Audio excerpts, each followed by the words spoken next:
All right, Talkin Gimmicks, all new number 9. Joey here with Ryan. How's it going, Ryan? What's up, Joey? Pretty good. Not much. All right, we are without Julio, so it's just Joey and Ryan today. We're Julio could without not make it. supervision. Yeah, I feel like we're the teacher left the classroom and we got the intern in or whatever, the substitute. Inmates are running the asylum. All hell is going to break loose here in episode 9. Just going to try not to burn this podcast down Yeah. in the next 45 minutes. Yeah, hopefully not. So we are back. Today we're going to be talking about a Chikara episode we watched, Anniversario Delta from Season 5. We're also going to be talking about a retro wrestling episode from ECW Wrestling 45 from June 2000. Kind of two opposite sides of the spectrum. But that's June 30th, 2000, for June those 30th. of you checking prowrestling.wikia.com, which has these episodes numbered differently than they are on WWE Network. Ours is number 45 on the network, but number 46 according to some wrestling nerds online. Interesting. Gonna have to get on that and tell them to fix that. So that's right. Tonight we got Monday Night Raw, so that hasn't happened yet. I mean, can't really say I watched last week, so not much to talk about there. You were mentioning to me about some Matt Hardy stuff you're picking up on YouTube. Oh yeah, so I mean, Julio had just been saying, "Oh, you got to watch Final Deletion. You got to catch up on all this Brooke and Matt Hardy stuff." So I watched this big old compilation video last night of kind of starting at their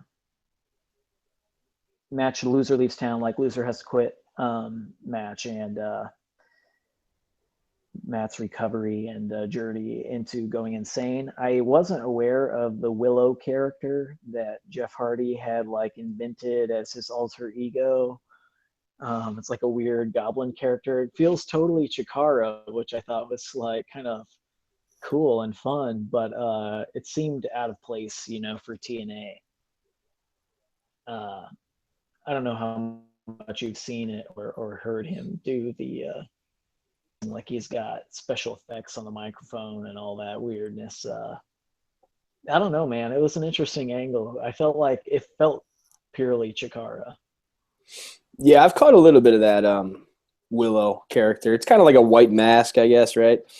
Yeah, it's like a white all over the mask, but then it's mostly black suit, and he's got some kind of Satanist robe or weird occult imagery thing going on, and a really high pitched voice and laugh, which I will not imitate. No. Despite the fact that I went too really bad. Yeah, that's a lot of people are saying that basically Jeff and Matt Hardy are really the only two things going in TNA right now. A lot of interest they're creating with all the stuff they're doing on their own with the Final Deletion, like you just mentioned, and everything. So, yeah, that Final Deletion was insane. If you haven't seen it out there, you definitely got to check that out. I'll let you talk about it. I still got a little bit more to watch myself. I got to the point where they were going to have the match. I got to the match, the beginning, when they're doing it in the yard, and he's challenged Jeff to do it at the point of their genesis or whatever. It's all stuff. Yeah, it's definitely pretty insane, man. It's cool though. I mean, it's cool to see the character of Brother Nero and all that shit, and see the way Matt Hardy can open his mind. And so he's been gone from WWE for probably 10 years. I don't even know. Maybe I'm wrong. I have no idea, but quite some time now. I mean, it's been a while for sure. And it's like the creativity level displayed by both of them is pretty high. It's kind of funny to me, Jeff, I just don't really get Jeff all really. I enjoy him in the ring, but his stuff, I like when he paints the eyes on his eyelids and shit. That's kind of weird and crazy. But like his whole deal with his facial hair stylings and shit and everything's like all like curved angles and like tentacles and stuff. Like they show, he's even got his yard like landscaped like that with all Yeah. these weird like flame tentacle objects or whatever the hell it is. It's a weird aesthetic. He's a weird guy, but like they were really putting him over hard on commentary and stuff, saying, Jeff's one of the most creative guys that's in the business. And it's funny because he's also like recognized as being one of the big troublemakers, one of the big, like he's a guy you can't really trust him. I watched him like just kind of no show when he was the world heavyweight champion in TNA. And yeah, it's weird. It's weird to kind of see him come back, and now he's being all creative and coming up with these crazy characters that I don't feel like anyone else could really get away with doing on that TNA show right now. It's fucking crazy. Yeah. No, they're fucking doing some cool shit to stay relevant nowadays, Yeah. Definitely. I really enjoy what they're doing over there. So not much in the world of wrestling other than that, other than what we're going to be watching, or what we watched, So yeah, this Survivor Series happened. Only thing I know is the Goldberg Brock match, went in the way that kind of some of us may have expected. I feel like, as far as the duration of the match and the way the match went down, for me, I would have been not surprised either way, because that's how both of those guys go. It's short matches, and they're going hard. They're going to win.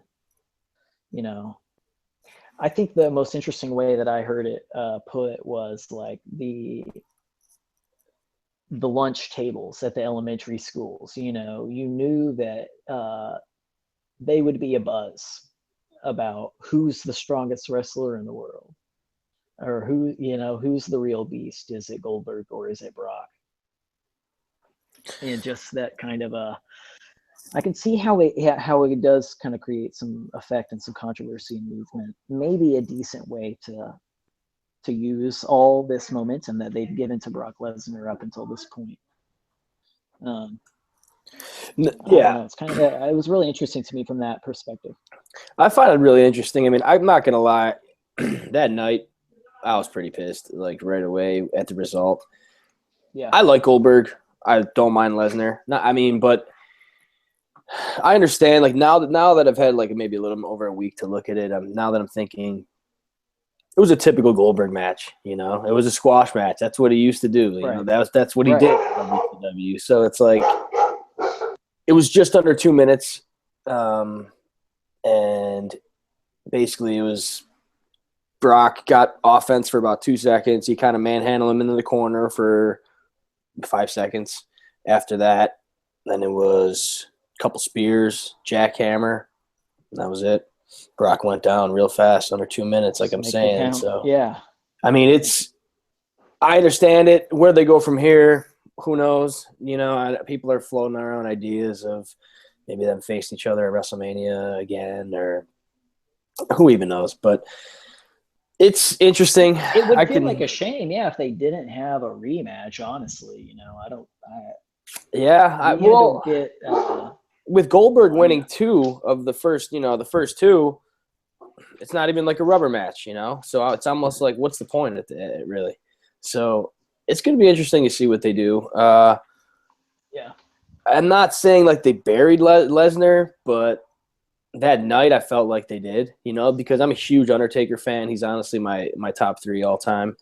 And when the streak was taken away, when the streak was taken away for me, was like, that was crushing. You guys better do this Brock Lesnar thing fucking perfect. So you better do this guy right. Yeah, if you're going to take the streak away by somebody, you better fucking have this guy crush everyone, or whatever, or make it legitimate. I understand Goldberg's who he is, but I agree. It really pissed me off that night because that's the first thing I thought of. I'm like, damn, look who Lesnar's smashed at, like, since Undertaker, or since he's been back. Everyone. And all these dudes, like when he fought Cena and suplexed him maybe 16, 18 times or whatever it was that one match. Orton, who got busted open hard way by the forearm, remember? Split his whole head. Yeah. And then Goldberg just comes in, who has been in WWE for, I think it was 12 years or 10, 14 years or something, comes in and just crushes them in literally a squash. But hey, they got to do what they got to do. You know, I yeah, mean, and storytelling, it's fine. right? I mean, it's like so whatever. It depends on what they do next for it to be bullshit or not, I think. I agree. Yeah, it'll be interesting to see what happens with Royal Rumble, because I know Goldberg the next night on Raw came out and said that he's entered in the Royal Rumble. So that'll be interesting to see if maybe Lesnar's a champion by then, you know, and maybe Goldberg cashes in. If that's how it works, I don't know.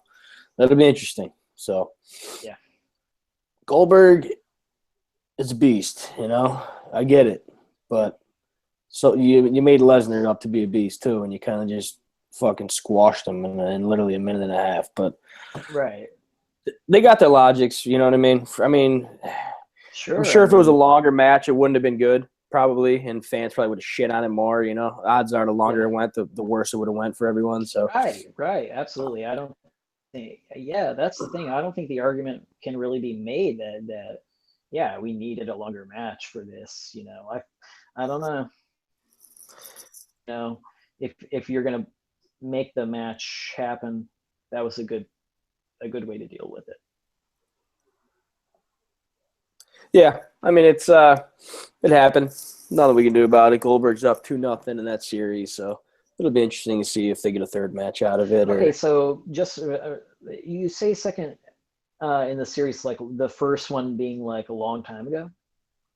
Yeah, well, yeah. I mean, they faced each other. Or was it like on Raw or whatever? No, they faced each other in the early 2000s. Right. I don't know exactly when, but I just consider that like Goldberg, 2-0 over Lesnar in his career, really. Yeah, no, they fought back when Goldberg was back in WWE, way back in 2002 or somewhere around then. Right. I think I've seen that match even. Yeah. So that's interesting to see what they'll do with those guys coming out of that. All right, so let's go to retro wrestling of the week.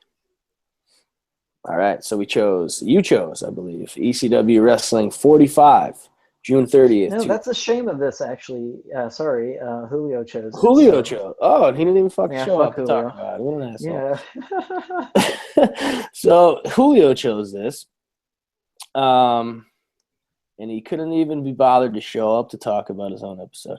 All right. So ECW, if you don't know, get tuned, man, because ECW is like nothing you'll ever see before. Nothing like you'll ever see again, you know? Yeah. There's really nothing. I mean, let's just say this, okay? It's 2016 going on 2017.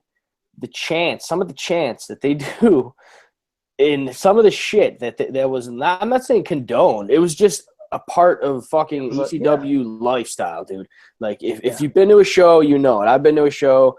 I know Joe Sposto of Longbox Heroes has been to shows. And has been a big fan of ECW. If you fucking know, you know what it's all about. You know what you're signing up for. You know what you're getting into. You know, kind of like CZW we talked about last time. Like you know exactly what you're getting into. So I love it.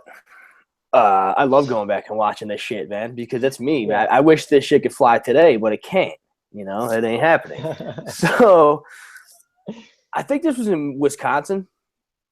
Yeah, I think that's right. Milwaukee or Green Bay or I don't know, something like that. No, there was Miyawaki. That was a Japanese wrestler. Miyawaki. Miyawaki. Oh shit. I don't know. Wherever the hell it was then. All right. So starts out with a promo from Rhino, the Man Beast. He is the television champion, actually, because Rob Van Dam got injured and had to give up the belt reluctantly. So Rhino is the new champ. Promo with him. And then it starts out in the ring with Joey Styles in the ring with lots of competitors. Joel Gertner being one of them, who is classic. Did you see his little shtick on the microphone, Joel Gertner? Yeah, I wasn't really familiar with him, so yeah, he's dirty. It's learning for me. Yeah, he's a pretty dirty guy. And you got Jerry Lynn in the referee outfit, talking about how Tajiri blew mist in his face last week. See that Jerry Lynn was using a TNA microphone. Did you pick up on that? Right. Oh yeah, he's you know, with the net. I love these network storylines, dude. Yeah. No, it doesn't matter like what promotion it is. It's always bad news if the network's involved. Fuck the network. No, for sure. So TNA microphone, and then Jerry Lynn took out the other referee that was supposed to ref the matchup and ends up reffing the match of Tajiri versus Little Guido, which is a pretty interesting match. They called Little Guido the Sicilian Shooter. Tajiri's very, very smooth, very good. If you haven't seen Tajiri, definitely check him out. Lots of fast action early on, and they kind of square up to each other, get the crowd into it. Hot opener, definitely. Yeah, Guido's got two accompanying dudes to kind of help even the odds, because Tajiri's kind of a dirty bastard too. So sure, it was kind of a cool way to even the odds. Yeah, he got Big Sal and Tony Mamaluke by his corner. Tajiri hits a Fujiwara armbar to Guido, which I like that. That was cool. Action goes to the outside of the ring. A couple steel chairs to Guido's head. Real stiff shots. Chairs, man. Chairs. Yeah, I fucking don't like that stuff. No, man. okay. It makes me feel bad when I see it now. It's I guess now that I look at these guys, some of them like maybe Sandman or Perry Saturn, and I've seen some interviews with him now. I guess, and I watch some of the shit they do with Sabu, even I do feel kind of bad, man. As much as I love it and encourage them to do the crazy shit, fuck, man. Rob Van Dam's one dude that I could say that actually held up pretty decent. It seems like from doing. Because he's always been athletic and stretching and all the shit he does and all that stuff. But he seems like he's definitely held up body wise and from doing a lot. Because he used to do all those chair spots and shit like that, man. Fucking flip and fly and all that shit. So back to the action. See what happens if Julio's not here? We fucking stray right away from the action. We swear more than ever. Okay. So Guido busted open hard way from the chair shots, if you notice, man. Bleeding all over the place, dude, real early on in the show. Yeah. A couple real intense kicks from Tajiri. Then Tajiri kicks Jerry Lynn in the balls at one point in the match, kicks the referee in the balls. Then he stretches Guido. Big Sal comes down, slams Tajiri. Guido covers Tajiri, and Little Guido wins the matchup. Good opener. Got some blood. You got some chair shots. You got some fast-paced action. It's quite the opening match. Honestly, I felt like this was a good episode of ECW in terms of just pretty much bringing it to you all the time. For solid matches. Yeah, for a 45-minute episode or maybe an hour on TV with commercials, they put a lot of shit in there. A lot of good stuff. Yeah. So then we get Rob Van Dam and Bill Alfonso promo about wanting his TV title back. It's dude, RVD doing that stretch between the chairs, and lifting weights. It's just what a badass, dude. That guy is seriously physically talented. It's too much, man. It makes me feel like a fucking bum over here. So, and then you got a little promo with, I really don't know the guy's name. I really kind of feel bad right now, like a horrible ECW fan. The dude with the red fucking gimmick. I think that was Mikey Whipwreck with him, though, with the red hair. But I don't know who the dude was. Remember, with the Gorgeous George promo with her in the locker room? They open the door, the blonde. That was really fucking weird. I did not. Weird. Yeah, another promo. That's not flying in today's. That ain't flying. They basically man. I wish I knew who the guy was. Can you have it on your notes or no? It was Mikey Whipwreck backstage. No, I didn't know who he was. I expected you guys to know. I didn't know. Okay. Hopefully, Julio would know. Dude, yeah, we'll have to call him and ask him later. That was such a weird promo, man. I was really kind of tripped out by that. Yeah, they were talking about the.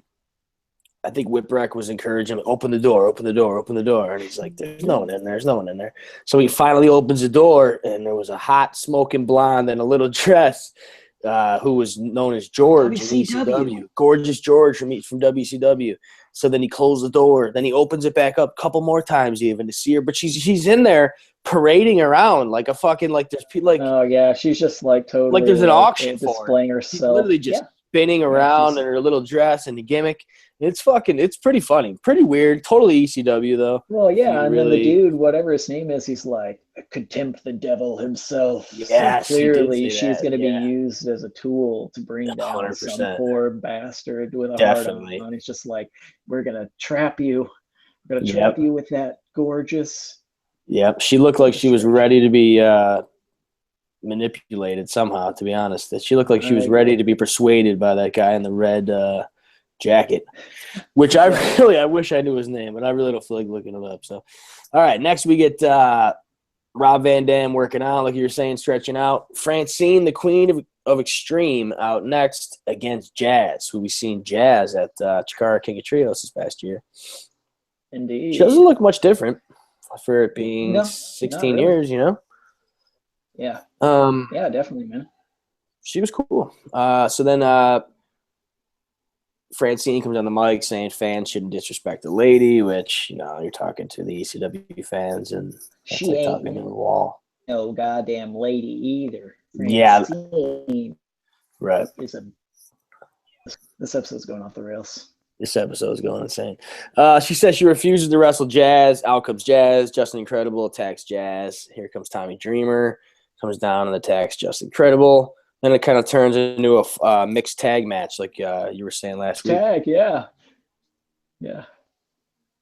Mixed tag match, yep. Was I bringing this up last week? Makes sense. I think when we mentioned this show, or maybe it was Julio actually. It must have been Julio. When the show was mentioned, he said something about it being a mixed tag matchup. Cool. Yeah, so it turns into be Dreamer and so it's Dreamer. Yeah, Dreamer comes down, tries a pile drive. Francine, Incredible super kicks him, turn into a mixed tag match. Dreamer claws Francine. Oh, when Dreamer, I really won't say. Literally grabbed her. Literally, see, dude. You said it, not You're me. You're gonna get fired from me. You're gonna get fined. First of all, I'm gonna get fined. Shit. All right. I just quoted the president-elect. You quoted the president and Joey Styles. Okay, so. But he didn't say it, but I did. He didn't say it, but you did. So you're worse, man. Dual trees of woe, steel chairs set up. Then you get Dreamer and Jazz double team drop kick into the chairs, and then you get the Tommy Hawk, the new finisher of Tommy Dreamer, which was kind of like maybe like a inverted RKO stunner type of thing or something like that. Something like that. So you get the Tommy Hawk for the victory. And then Dreamer and Jazz win. Jazz has barbed wire, but here comes the Network Stooges of Steve Carino and Jack Victory. Which I'm familiar with Steve Carino, not too familiar with Jack Victory. Steve Carino's still working nowadays. I think he does some stuff for Ring of Honor. Yep. Yeah, he does Ring of Honor commentary or some stuff like that. The pile drive Dreamer onto the barbed wire. Dreamer bleeding everywhere. Yeah, I think he bladed himself a little bit previous to that barbed wire spot. Or yeah, man, he was bleeding pretty heavily at one point. Yeah, that's common theme. When he cut himself open, I was like, Jesus, man. Common theme. So, and then you notice Justin Credible has Francine pin Dreamer. So, I don't know if that matchup required 2 pins. Apparently, it did, or I don't know what that was all about. I don't know. I didn't understand if she was just like supposed to be in the ring at the time or what it was. Yeah, because I did notice that. Yeah, because I know that Dreamer pinned him 1, 2, 3 earlier, but then they had her. Well, the ref was out at that time or something. No, I can't remember. No, I think the ref was actually involved with the match. I don't know. Interesting. I don't know. They must have had a double pin kind of deal there. So then we get the main event, if I'm correct, right? Mm-hmm. Yeah, it was only. This show went real fast. You get Cyrus and the world TV champion Rhino versus Rob Van Dam, who never lost the TV title, which was mentioned quite a few times, with Bill Alfonso. RVD was injured, had the belt for almost 2 years, but he handed it over. Now he gets a shot at the title. He never lost. So RVD, man, you see, you know how notice how his entrance, how fucking over he was. Like, Yeah. Oh yeah, dude. holy shit, dude. It was. I almost want to just I mean, rewatch. that's always a great type of match to build up. Yeah, You know, when the guy never lost the belt, I think that always amps it up to an even greater level. But you know, I mean, still to this day, you know, it's super huge. I say let him go from WWE the last time. Didn't make sense to me. yeah. He's awesome. He's always gonna be one of my favorites, man. And he can always go too. You know, they call him up. He can do a run, no problem for him. Yeah. So crowd was real hot during this match. Big Rhino Gore, you know, the big Rhino Gore. For 2, Scotty Anton comes down and shoves RVD off the turnbuckle. Our Rhino Gores him. It was actually a setup.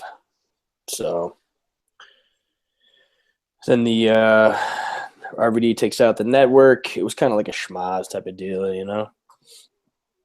Totally overrun. It was like Undertaker up in that bitch, dude. Like they were throwing everything but the kitchen sink at him. Yeah, no, that's true. He was like a one-man army. Yep. It was pretty awesome. It was. Just Incredible comes back out with the cane. Just beat the hell out of RVD. Just incredible, man. Love that cane, you know. Him and the Sandman just love to fucking beat dudes over the head with that thing, you know. Yeah. Tommy Dreamer, they all did, really. Shit. Yeah. I always liked when CM Punk would go for it as well. Yeah, I think there's some kind of a connection. Yeah. With the cane. Because I would go for it too. Yeah, I was commonly used, you know, in kayfabe, but fuck it, I won't say it. Anyway, so good episode, right? 45 minutes, fast episode. Good. I'd recommend it to you guys. Definitely, yeah. I mean, like I said earlier, this is definitely a solid episode of ECW television. You get definitely some funny stuff in the promos. Get to watch the weird moment that would never, ever, ever happen again. I mean, that's a spot that's never going to be recreated. No. You can never grab someone. No. Tommy Dreamer literally clawed her. That's what they called it on commentary. And Joey Styles was on commentary, which was even funnier. Yeah, agreed. That's kind of nuts. That's kind of like full circle almost. Yeah. So good show. I recommend it. ECW Wrestling 45, June 30th, 2000 on the WWE Network. So I would recommend checking that out if I were you. And for next week, I chose kind of an interesting one. We're going back to 1988. WCW. Wasn't even alive. I was alive. Julio, I'm not sure. WCW Bunkhouse Stampede. He was. 1988. Pay-per-view. Seems like a hell of a show. Nice. So we're going back to different era of wrestling. So that'll be for next week. And next, we're going into the Chikara wrestling segment of the show, where every week we pick a Chikara episode off the Chikaratopia, and we watch it, review it, kind of, and just talk about the matches and shit like that. So this week, you chose this one, correct? Correct. Anniversary of Delta, Season 5. That's 2006 for the non-initiated. Yep, Reading, Pennsylvania, May 26, 2006, Season 5. Anniversario Delta. So it starts out with a real goofy 2.0 promo, and it's not 3.0 at this point. It's 2.0. Correct. Yeah. Real fucking goofy promo. The real Japanese people thing was, I mean, that's totally just a strange. Yeah. It's like, what are fake Japanese people? It raises that question of what are fake Japanese people no, or something. I know. And then I'm like, oh man, let's just steer clear of these issues. Yeah, for sure. So goofy promo to open the show. And actually they opened the show with the Elimination Tag Gauntlet, which we could probably spend all day on if we wanted to. But we're not going to. So No, we got Man of Sun commentary. I'll just do kind of a brief rundown. You can run down whatever you'd like to. He's like all by himself at the beginning, right? Yeah. Does he go through does he make it all the way through the tag gauntlet by himself? I think he does. I think he does. Yeah, that commentary is you can tell he's new at it, and definitely kind of trying to find his flow and it was interesting to listen to. Yeah, when Sweeney joins him later, it's actually kind of cool. I like that. Right. Oh yeah. Definitely. So we get Lancelot, Lance Steele 1 and 2. They have 3 points. Somehow they entered the matchup anyway, risking the points, which is pretty fun. So stupid, man. Like nothing to gain. Yeah. Yeah. Well, and everything to lose, exactly. Everything to lose. So they made sure to say that they had 3 points. So then you get Equinox and Angel, De Fuego. So Lancelot sacrificing their 3 points by being in the match. Kind of sloppy a little bit. I mean, man. I mean, right? You noticed that too. Equinox is sloppy in this match, man. There's a good deal sloppiness throughout the event, honestly. Yeah. Sure.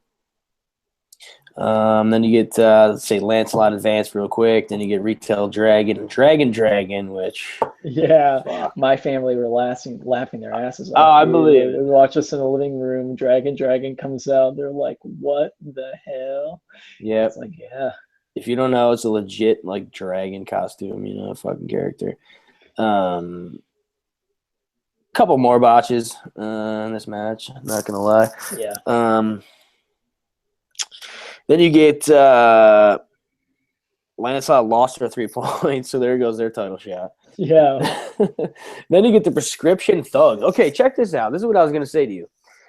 I feel like Chikara back then was a little more lax with some of the terms and some of the, like, let's just say even Daisy Hayes' entrance theme music. Sure. In the way. Oh, absolutely. Highly acknowledged on commentary. And Alice in Danger. Oh, I'm sorry, I'm kind of jumping ahead, but what she says to her about, like, put it in your pipe and smoke it or whatever, something like that kind of reference. Smoke it to your dome. Me and my mom laughed so hard at that. Yeah, smoke it to your dome. I'm like, yeah. Yeah. So I was thinking they kind of were a little more risky back then. It seems like.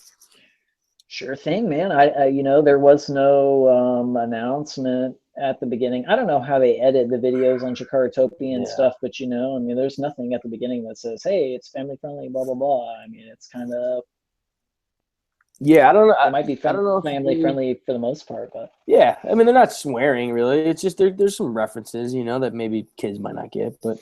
So then you get Prescription Thugs, Darkness Crabtree, and Chungman was his physician. I believe he was. Yeah. Not much here. A couple goofy spots. Crabtree's pretty funny. Yeah, Crabtree's good for a laugh or two. Yeah, definitely.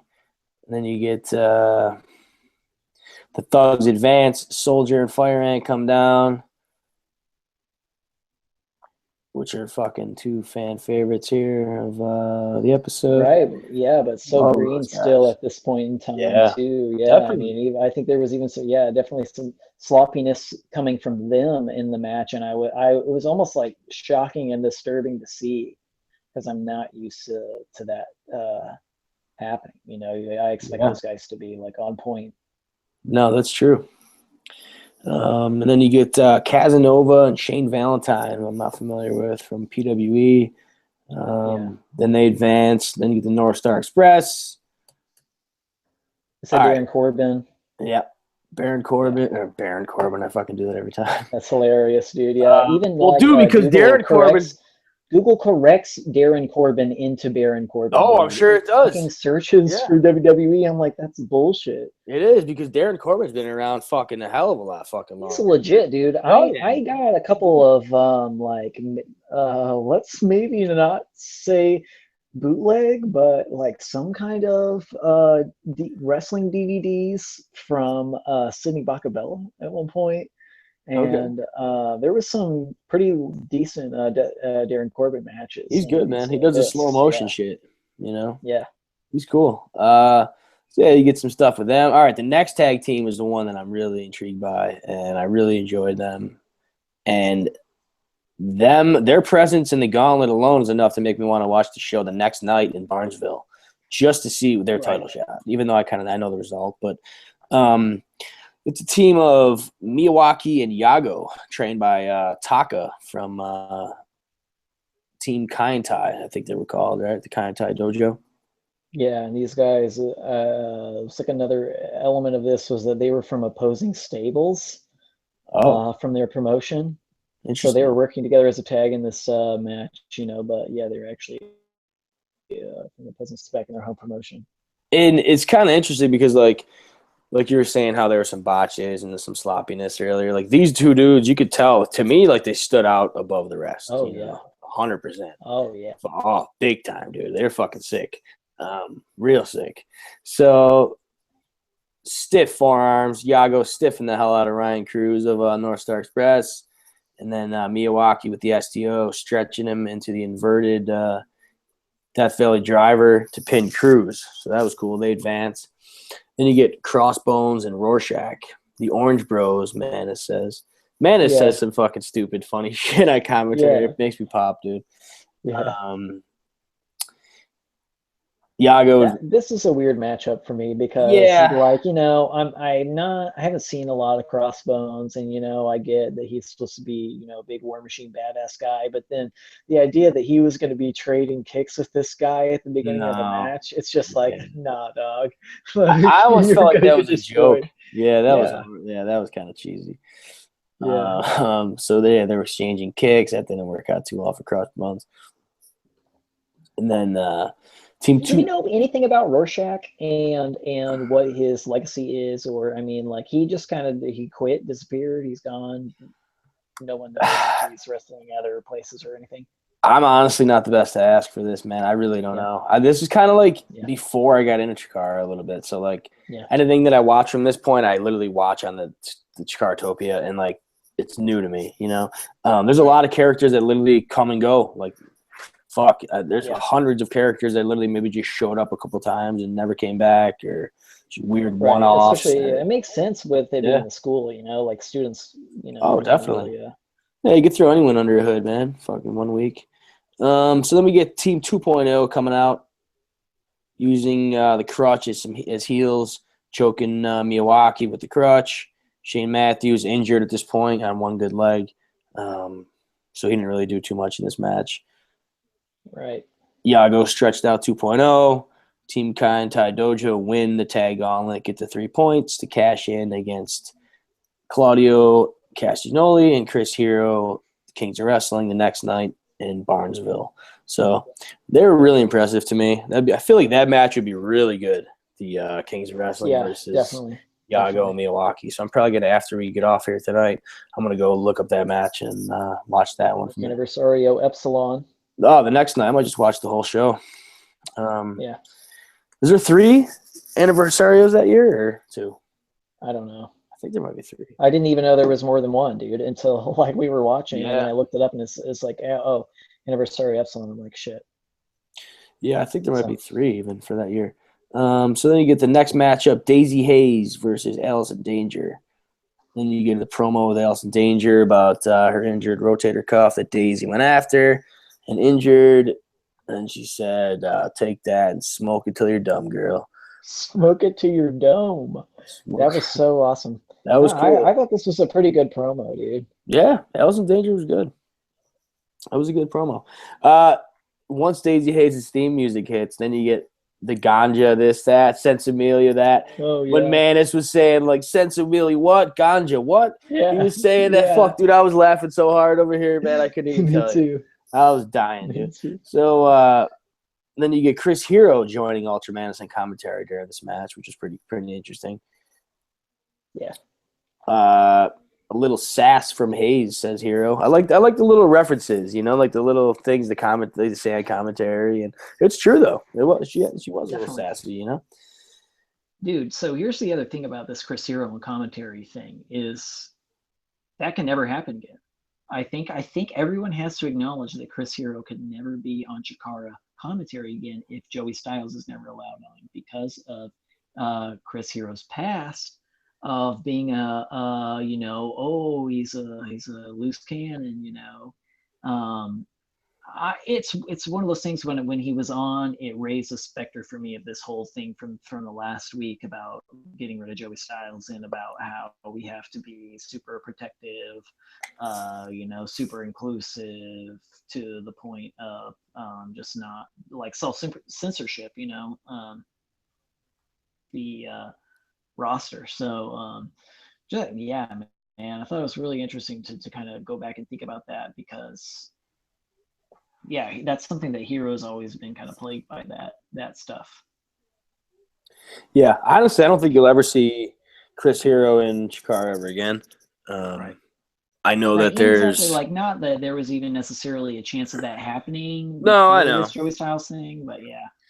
I don't really know. I know there's a lot of shit that happened. I think there's maybe a shoot interview or something. I know that. I don't Sure even want to bad blood. speculate. Yeah, I don't know. But I Yeah, me know. neither. I mean, it's one of those deals that to me it's like, well, I don't want to end up taking Chris Hero's side on it and just being like, Yeah. oh, well, them. So I I mean, just don't pay attention. And Chris has got his own career going and doing oh, his thing. So he's arguably it's one of all the good. fucking greatest right now going on the independent level. For what, in my opinion, for what he's doing. I need to check him out a little more, but Yeah, definitely. he's one that he's never really grown on me. Like I've seen him wrestle a lot and all kinds of shit, but he's never like kind of been where like I'm like, oh, you're one of my favorites. Man, he's one of my favorites going right now. He's fucking stiff. He's believable. I mean, like, yeah, he's got size, and a lot of people critique him for his body. Like, fuck that, man. Like, the dude. see, I mean, I do critique his body when I'm Okay. watching, but it's one of Yeah. those things like, the body isn't always the most important thing. So it doesn't really matter, but it's one of those things when you look at him, you're like, well, you're only going to go so far, unfortunately for you, because I think just aren't because he wasn't WWE developmental. step. He was in NXT for a while or FCW or whatever it was, and Right. if you looked at him then, he was in way better shape then, because of all the right. But weren't they still telling him that but it wasn't enough? Basically? I think. I mean, allegedly that might have been the reason that I don't really know. I don't want to speculate, but that could be the reason that he got let go. So we have a tendency just to stray all over the place when Julio's not here. So back to the matchup. It's all good. Both women from Shimmer Wrestling, they took part in the Tag World Grand Prix together. Danger pulls the hair. Daisy puts a chair on Danger, sits on her, which was kind of interesting. She kind of like trapped her down. I liked it that the kind of debate on commentary as to whether that was a legal move or not. Yeah, the chair was kind of doing it, and not her, I guess. Right. Well, she just happened to sit on the chair that Daisy was underneath. Yeah, that's all. So I guess it's a chair's body fault. weight based move. Yeah. So you get a tornado DDT into a Fujiwara armbar. Daisy Hayes wins. Pretty good match. Indeed. Next, interesting matchup. Jon Moxley, who, if you don't know, it is Dean Ambrose. The lunatic WWE. fringe. Yeah, the lunatic fringe in WWE, who's actually like pretty jacked in this. I thought I couldn't stop thinking about the fact that I'm like, damn, he looks way better in this match than he does on TV. Doesn't he? Dude, he looks so much better then, right? Okay, so Jon Moxley versus Delirious, who Delirious is fucking awesome. So if you don't know Delirious' shtick, man, he kind of like sits there and chills until the bell rings, and once the bell rings, he fucking loses his mind and all hell breaks loose, and it's something you got to definitely see. So that happens. Definitely. I mean, between him and Moxley, it's like two of the craziest characters in professional wrestling, especially at the time. Shit. It's like literally insane characters. Yeah, and Moxley's got size, like tall height too. And, he's clearly like bigger than fucking most of these dudes. First there was a Moxley promo. He's got long hair. He's saying, I'm going to mess some of these dorks up. Then he's going to win the Young Lions Cup, he says. This was actually the debut of him. So at the bell, Delirious goes insane. Huge lariat from Moxley after taking several into the corner from Delirious. Moxley chokes him. Moxley calls himself the anti-Chikara at one point and gets some heat with the crowd, which, hey, fucking cheap heat, man. Got to do it, right? That's right. That's right. The anti-Chikara may be meaningless. Right. It hurts, the Chikara. It hurts. It hurts. So then he calls himself, the anti-Chikara. Moxicity, which was his finisher, which is kind of like a black hole slam variation, but it was only for 2. Which was kind of shitty. That was cool because he came out to System of a Down song. Yeah. And then his finisher is like Toxicity, which is also a that's true. System of a Down reference, and I didn't know if that was related or not. It probably is. He was just really into System of a Down at the time. Might have been. I love System too. So. Yeah, me too. We can bond over that one. You got good taste, man. I like them too. All right. So Panic Attack in the corner from Delirious. Schoolboy, it looks like Delirious wins the matchup. So John Moxley loses his Chikara debut. Good match, though. Not a bad showing. Next, you get a Larry Sweeney promo, which, man, oh, man, oh, man. There's not enough Larry Sweeney footage in the world for one to watch, if you ask me, man. Right. Yeah. Oh, exactly. I mean, it's like watching a good Chris Farley skit or something where you're just like, shit, man. Like it's got such passion and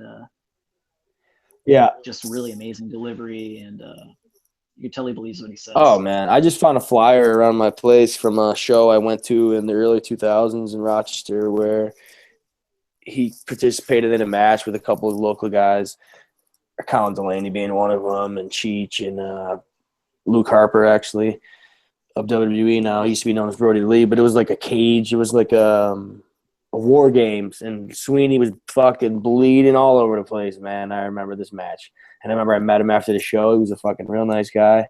I seen him at Chikara a couple times, so I had the pleasure of seeing him live, but quite a character, man. Yeah. So you get the match of Larry Sweeney versus Mana, who was his former bodyguard. One more thing before we move on to this Larry Sweeney shit. Yeah. In that promo, dude, he talks about feeling bad to the doctor, and the doctor tells him that he has a problem of the soul. It was a really dark fucking promo, dude. And it struck me because my dad made a comment about it. Yeah, like a cancer of the soul or something. Yeah, that is what he said. It was like a really dark fucking thing to say. And in retrospect, it was just like, holy fuck, man, that's a wild one to hear. Yeah, that was kind of interesting to hear him say that, actually. Yeah, he said he had a cancer of the soul, the doctor told him, and the only way to fix it is something. I don't know. Obviously, to win at wrestling. To win that match, yeah. Yeah, or to become Young Lions Cup or whatever. It doesn't. I didn't even. I kind of lost my ability to pay attention after that for a second because it was like, oh my god. Yeah, that was something else, man. So yeah, his the Polynesian former bodyguard of Larry Sweeney, Mana. Not really much happens here, Larry Sweeney was the 14-time Texarkana champion, which was fucking pretty funny. Who, if you don't know, the belt, he didn't have the title at this point, and we'll get to that later. Some other man had the title. So then Sweeney wins a match with an elbow drop off the top rope. Nothing crazy there. Larry Sweeney wins. Then you go to intermission. Come out of intermission with a guy I really don't know, Andy Sumner versus. Yeah, I didn't know him either. I didn't know him. This is kind of interesting at this point because this is when they recognize other companies or whatever, at least, or Hollow Wicked was a champion of another company because Hollow Wicked was the IWA Deep South Heavyweight Champion. Right. Which was pretty cool.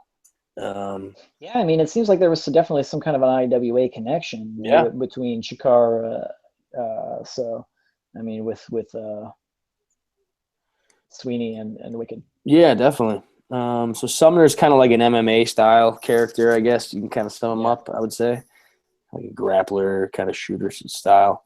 Sweeney on commentary with Bryce Remsburg, who joins him for this match. Lots of Sambo stuff from Sumner. Lots of grappling and exchanges early on. Shockingly ending. Hollow Wicked fucking knocks him out with a boot, pretty much, right? Yeah. Like he legit knocks him out. You think it's legit? To the point where the ref called the match, didn't he? Yeah.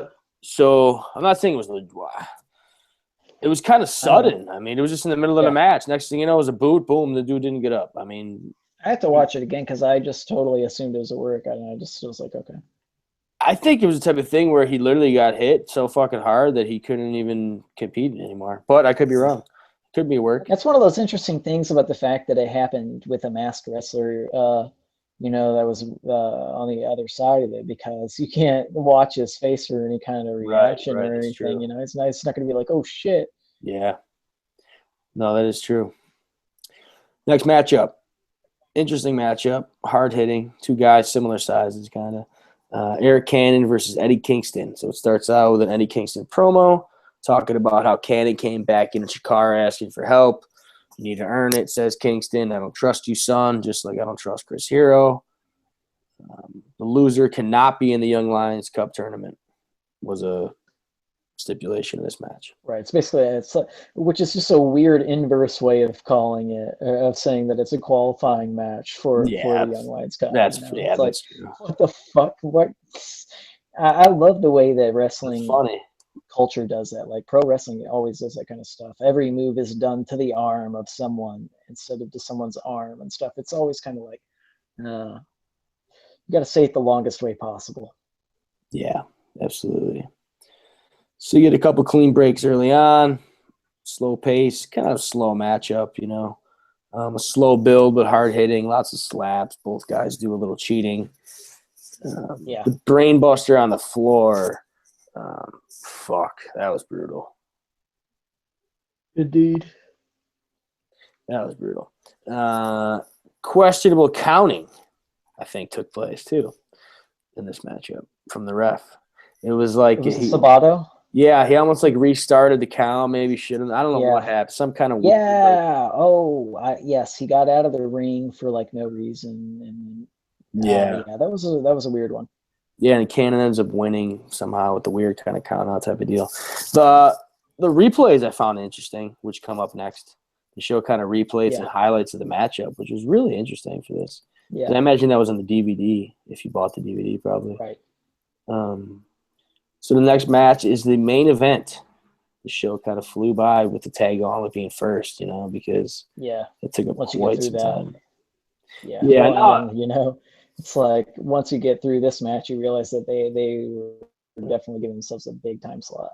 Yeah, because this next match is just shy of 40 minutes long, and it's an 8-man tag. It's a hell of a match. So we get Kings of Wrestling, who are the tag team champions, with Akuma and Icarus, and a promo. They start with the promo first.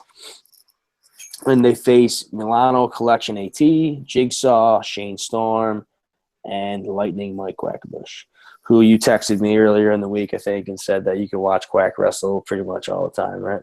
Yeah, man. Which is true. I can just watch him wrestle all day. It's clean. It's like he does it with enthusiasm. There's a spot in this match where he kicks up and he goes, "Come on, Redding!" And it's just like he is performing on all levels. It's in that moment, It's insane. He's not just hitting the spots. He is fucking performing, dude, and I love it. Yeah, I love to watch his matches, man, and that's why, like, with his career, coming to an end or whatever, it kind of sucks. And the fact that he did come out. That's a match I just go back to. Yeah, I mean, the fact that he came out of retirement and was in England, I was kind of bummed out, because like I wish I would have had. Because if that was anywhere in the States, I would. We haven't watched that episode yet, right? We haven't. I've watched it, but we haven't. Quack versus Kid. Oh, okay. Yeah, I never watched it. See, I've watched all last season, all this season.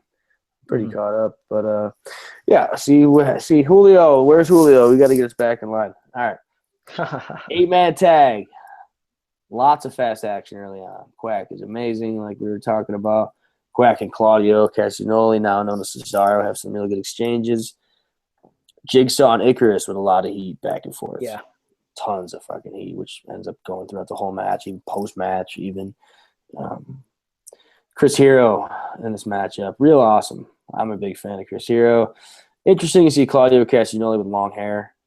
Yeah. Which is kind of funny, knowing how he's bald now and everything. Japanese move to Akuma. I mean, it was a really fucking good match. There's a lot of action. I could sit here all day and talk about everything that happened. You know what I mean? Right. But yeah, it's like the opening part. Everyone gets their shit in. Basically, Shane Storm takes just a brutal amount of punishment in the match. Yeah, he's the one that gets it. I think he's in the ring the most time out of anyone. Yeah, he's in good shape in this match, actually. He's pretty slim compared to some other points in his career. So definitely a good match, lots of action, 8-man tag. Like I said, it was about 40 minutes of action, so we could sit here for easy 40 minutes and talk about it, but lots of good shit. The finish, Quack kind of kicks Akuma in the head there, and then it turns into that Japanese move from Shane Storm. The team of Milano Collection AT, Jigsaw, Shane Storm, Mike Quackenbush win the matchup. So I'd say it was a great main event to the show. Definitely interested to see where things take off in the next night, in Barnesville show that they keep teasing and everything. Or Team Kaintai Dojo get a title shot at the Kings of Wrestling. 38-minute main event. So then after the main event, kind of get a Pier 6 brawl. Everyone starts fucking brawling all over the place to end the show. The Rudos get sent back to the locker room. Icarus kind of laughing, maniacally or whatever. Then you get Quack on the mic with his team in the ring, kind of talks about Chikara, where it all began and everything, and gets the crowd into it. That was cool, man. Anniversary speech. Yeah, definitely. This is a 4-year. You can tell it's a small group, man. It's an intimate group. Like very few people. Yeah, there could have been more in the building, people. Especially at that point. I think. Right. Even some people had left since the end of the match. Yeah, there may have been about 75 people there. 100. Man, I don't know. I guess they can't really see half the crowd, but definitely a good promo at the end, kind of putting over Chikara and the 4-year anniversary show. And then you get all the technicals kind of coming out of the locker room, clapping with the fans to kind of end the show. And that was a cool moment. Yep. And he said, basically, if you didn't like tonight's show, come to Barnesville tomorrow. So kind of a cool way to end the show. So I'm probably going to catch that show, watch that, just mainly for the Yago-Miyawaki match against Kings of Wrestling. I kind of want to see how that works out in an actual match with them, one-on-one, in a tag match versus like them being in a gauntlet. It's so much different. Right. Especially with the Kings of Wrestling, with the tag moves they do and how big and impressive they are and everything too. So that should be good. For next week, I chose both around here this week. I just took control. I just couldn't help it, guys. Sorry. I chose season 16. So we're jumping 11 seasons, 10, 11 seasons. We're going to November 5th. Pretty recent. This might be the last show I think Chikaratopia has put up available. It is November 5th, 2016, Chikara Counting Backwards from Philadelphia, Pennsylvania. So that'll be pretty interesting of a show. Kind of get, it's nice because it gives me an incentive to get current. And it's kind of like gets to show how far they've come too, and 11 years, by just us watching this show and everything. So November 5th, it looks like they uploaded the next show too. I might have to watch that one. So then we get in this match, you get that shows Zack Sabre Jr. versus Juan Francisco de Coronado, which is, I heard, a really good match. Should be awesome. Yeah, that's a really good match. So then, it looks like they put up the next show, too, from the Wrestle Factory, Like Phantoms Forever, which is their final Philly tour stop for the season. So I'll have to check that out, too. Cool. Yeah, so lots of shit to check out there. Chikaratopia, WWE Network. We're both subscribed to those. Julio is too, so we get all our content on there. So if you want to participate at home with the Retro Wrestling and Chikara Wrestling episodes, sign up over there. It'll cost you less than $20 a month to get both of them, and the amount of content you If get. you don't want to get a subscription, you can just hit me up, buy me a pizza and some beer, and we can hang out and watch together. Hey, if you're down in his An neck open of the woods, invitation to anyone on the planet Earth. Just hunt me down. hunt him I down. want to be all your friends. I'm not as friendly. Don't come find me. All right, so on to plugs. Talkin Gimmicks, at Talkin Gimmicks on Twitter, TALKIN Gimmicks. I am Joey Shoots, just as it sounds. Should I even fucking mention the other guy? All right, screw it, I will. All right, Julio_DA. Then you got you as Wordview. I'm at Wordview. Yeah, which Correct. is kind of On like everything. Is that your It's Worldview without the L. now? Now let's get into that real quick while we're still going. Now, what is the meaning of that? Does that have any? So I studied linguistics in college, and basically for me, it's my take on the Sapir-Whorf hypothesis, which is that like your language informs how you see the world. So it's like your worldview based on your words. Your worldview. Interesting. Yeah, that's cool. We kind of like to be all clever, making up words and stuff. Wordview, nothing like Words Big 80, huh? No connection, no relation. Although I do kind of want to be his friend or her friend. We don't really know, I guess. I would go near that person with an army. You don't think it's all a rib? I don't know if it's all for cereals or what. I mean, I haven't kept up in a while, but seemed like some trolling, some pretty serious trolling going on. So I'm gonna quote Ultraman is Black in an old episode of Chikara. He goes, "One never knows." That's all. One never knows. I don't know. I wish we knew. No one knows. Who knows? Who the fuck knows? Anyway, Julio_DA. I already mentioned that. I don't know why I mentioned him twice. See, I mentioned the fucking guy twice. It's not even here. See how nice I am? All right. We're part of a network. We are part of a network. Soon to be named network, which I'm not going to lie. I thought they were fucking ribbing me, and I thought that the network was soon to be named, and they haven't come up with a name yet. And then I literally fucking found out that it was the soon to be named network. That's what the name of it is. So correct. It's like last name unnecessary. Yep. Travis last name unnecessary. Yeah, if you're feeling ribbed, don't feel bad. I felt ribbed too. So soon to be named network. They're on Twitter. They are STBN and network. And you can check out soon to be named network.com. That'll take you right to the Tumblr.